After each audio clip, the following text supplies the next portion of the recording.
From time to time I get questions about what we're doing for emergency water supply, if we have a rain catchment system or whatever we're doing. Let me talk about that. Hey everybody, this is Bill with Live Simple, Live Free, and here is our plan for emergency water supply. We have a well, so if the power goes out, we can't get any water. So here's what I'm planning to do. So the plan for me has been to collect water off of our shed. I've got these two 55-gallon drums here that I want to set up right here so that the water from the shed will run down and into the two big drums there. That would provide emergency drinking water for us, but also this is just slightly uphill from our garden, which is right there. So it would be possible for me to put in a system, a gravity-fed system that would take water from those two water drums and water the garden as well. And of course, since I've got so much extra time, you see how this is progressing. But I've got a much better plan. Now let me let you in on a little secret. It's something that we've never revealed before, and I'm not sure why. Let me go behind the camera and show you. So this is our house, which you're well familiar with, but look at this. Right there. Right there. That's Barry's house. Yep. We share a driveway. How cool is that? We live in community, and we love it because they just drop by, and the grandkids just drop by on a regular basis. Elizabeth loves living so close to our family.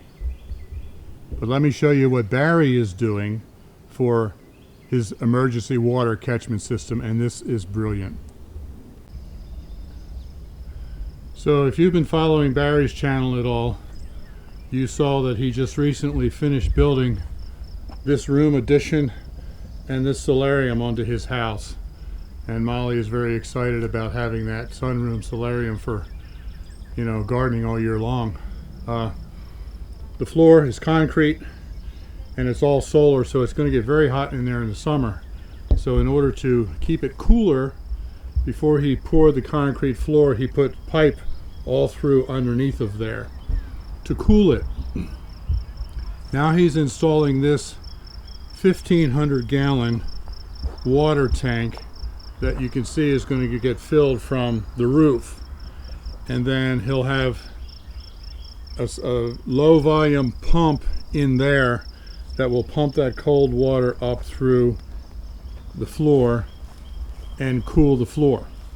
So I think it's really an ingenious situation, but that also means now we have 1,500 gallons of water here that's going to be constantly refreshed by the rain.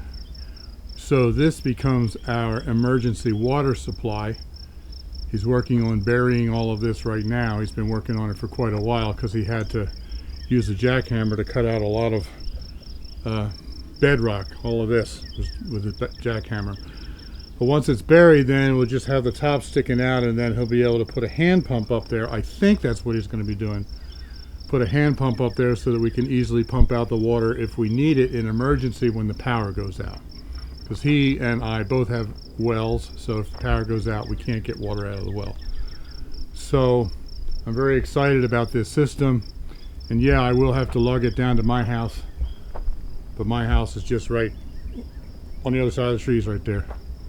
So I love his system for cooling the solarium and for emergency water supply.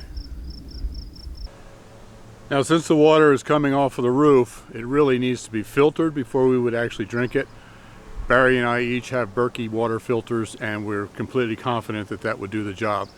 So we can use the water just as it is to pour into the toilets, to flush toilets, that sort of thing, maybe take a bath, but we could filter it before we drink it. So I really like the system. I think we got it covered. I realize that this is probably much more than the average person would be able to do, unless they have a backhoe and all that kind of stuff. But a lot of people have been asking what we're doing, so this is what we're doing. So anyway, I hope you find that interesting. Thanks for watching. Live simple, live free. You be blessed.